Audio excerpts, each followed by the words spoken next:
Hello, I'm Sam, and today I wanted to talk about the joys of old media.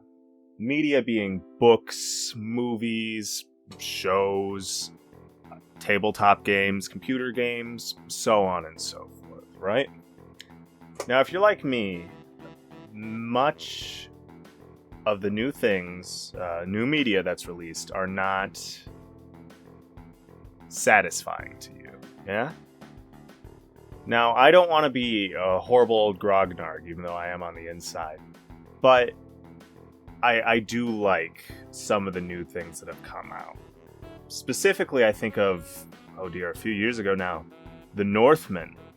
That was a fantastic movie. I loved that. I would gladly watch it again. In fact, I have once since it came out. I really do need to watch it again. It was fantastic. And more recently, too, Godzilla Minus One. That was awesome. That was so cool. I loved watching that. It was genuinely very good. And along with that, too, for the tabletop space, right? So, RPGs. There are a bunch of cool Zines and supplements available. A bunch of cool game systems coming out constantly. It is neat. I do appreciate a lot of them. Along with that, the new 10th edition, I suppose newer, just about a year or so since it came out, but 10th edition Warhammer 40k. It's brilliant. I love it. It's genuinely a lot of fun, even though I'm a Death Guard player. I actually do pretty decently since the last update, so I can't complain. I really can't. But there is a trove of older media that you can explore, and it is full of a bunch of wondrous things that will keep you entertained. So I want to dig up some of the stuff that personally relates to me, that I find I really like, and that I would love to share with you all. So starting off easy with computer games, some of the best games ever made, some of the best on computerized RPGs, Fallout 1 and 2. Fantastic. For both of them, I immediately think of the villains. I would say a good villain's probably a solid 25% of a game, eh? For Fallout 1, the Master, right? You hear about him, a little over halfway into the story, give or take. He controls all these super mutants. They're really strong. They have their weird centaurs. And I believe they had, I forget the name, the floating things. Either way, they all freaked me out, I remember when I first played it. But he was awesome. He had all these super mutants under his command. He was in this, was growing into the vault, right? There was skin and flesh everywhere, and he was melded into the overseer's chair. He spoke with a bunch of different voices. He was so cool. And you could genuinely convince him with evidence you find that his plan will fail and he'll self-destruct. It's such a cool moment. And the complete opposite of that, in the fact that you can talk him into killing himself. Ooh, Fallout 2, Frank Horrigan in the Enclave. Frank Horrigan is awesome. You see him a few times before you fight him. Every single time, he just ups the ante. He instantly kills every foe every time you see him and just tells you to move along or ignores you. He one-shots a Deathclaw. It's awesome. And I believe he's, I want to say, one of 2 Fallout villains with a 10 in every single special stat. He's stacked. He is an absolute unit. There's no way to convince him out of fighting you.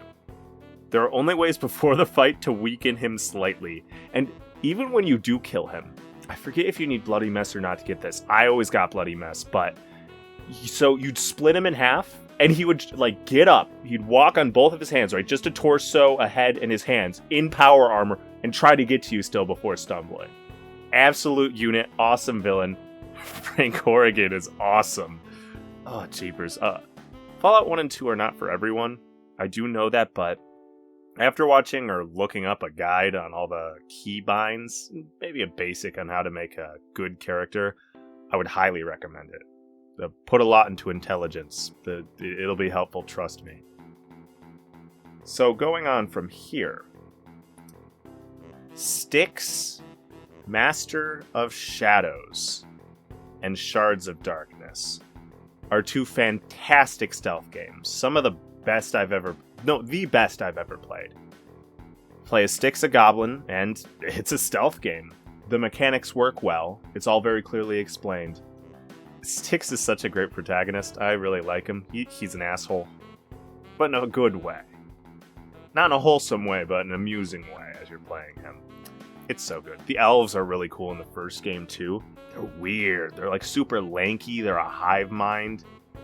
And in that first game, too, it shows how all goblins were like birthed into the world. It's so cool. It is so cool. I highly recommend both games. Going on from there, so, The Venture Bros. It is a spoof on, oh dear, Scooby-Doo, Johnny Bravo, a lot of old Hanna-Barbera cartoons. And it ran on Adult Swim for a while, so it was an episodic Adult Swim cartoon. Animated in the style, Johnny Bravo, Scooby-Doo, old Hanna-Barbera cartoons. And it was really good. It was a good spoof on them. It had great writing. I forget if they got another season or a movie or something recently, but I feel like I heard something about that. But it's genuinely a really good series. I would highly recommend it. Along with that, Over the Garden Wall. So this was a Cartoon Network miniseries. And it's very good. It has the entire vibe is autumn, right? That's the entire scenery, that's the setting. And you follow Wart and Greg in their journey through the kind of mysterious land they've ended up in. It's a really good watch. I would highly recommend it. Very good story. So, suggesting 2 animated movies, I would be a little remiss to not suggest, I guess they're both shows too. An actual movie would be nice. Donnie Darko. It follows part of the life of a schizophrenic boy and his meetings with a man in a rabbit suit who tells him to do things. That wasn't perhaps the best way to go about describing it, but boy oh boy, it's a good movie. They talk about Smurf lore in it, right? Smurf lore, that's fantastic. It's one of the bits in the movie. There are quite a few goofs, but overall, it's once you start realizing what's going on, it's something else. Highly recommend it. Now, I'm going to do a bunch of series on old RPGs, so I'll start off with one. I don't know when I'll get around to it, but I absolutely adore it. So the first science fiction RPG, Metamorphosis Alpha, is awesome. Goodman Games will sell you a huge, oversized copy of it. Super cool. The idea is you are on a colony ship, right? The Warden. A massive colony ship, but somehow or another, control over the ship has been partially lost. It's passed through a few radiation shields, and its radiation shielding's gone down. It's kind of chaos for a while. Plants have overtaken a fair bit of the ship. There are still huge city blocks. It's a mess, and now mutants, mutated animals, and the remnants of the people, the colonists, are doing their thing above on the ship. So there's like wolf men and orcs with like laser guns shooting like, humans with just spears and shields, which that's the thing too. Most of humanity's reverted back to like the medieval age or Stone Age. It's such a cool concept. I would highly recommend checking it out. Books, right? There are, just like movies and TV shows, there is piles upon piles upon piles of great books. So I'll just highlight a few I especially like here. I'll be doing hopefully some rants or gushing about books more in the future. But to start me off with this, The Wheel of Time by Robert Jordan is such a good series. A good friend of mine turned me on to it. I've been listening to the audiobook, and they do a fantastic job with it. And I'm on book 5, The Flames of Heaven, The Fires of Heaven. And it just keeps getting better. It is a classic fantasy story, told very well, with some very interesting themes in it. I'll refrain from talking more about it because I would like to do a little series on it also. But just know, find the audiobook for The Wheel of Time. and give it a listen, or even pick up the books and give it a listen. But I highly recommend you read it. Highly, highly, highly. And the next one, so this is one I'm definitely going to do a little review, a little talking, discussion, essay video. Oh, maybe not essay. I don't need to do more essays. Ugh. English minor. Video on, but Roadside Picnic, yeah? By Andy and Boris Studkatsky. It's Russian, right? So, written while the Soviets still had power. This is, in my humble opinion, one of the greatest pieces of Soviet sci-fi ever written, right? We follow Red. And he is what you call a stalker. And he goes into the zone, right? The zone is an area in which aliens, extraterrestrials, visited.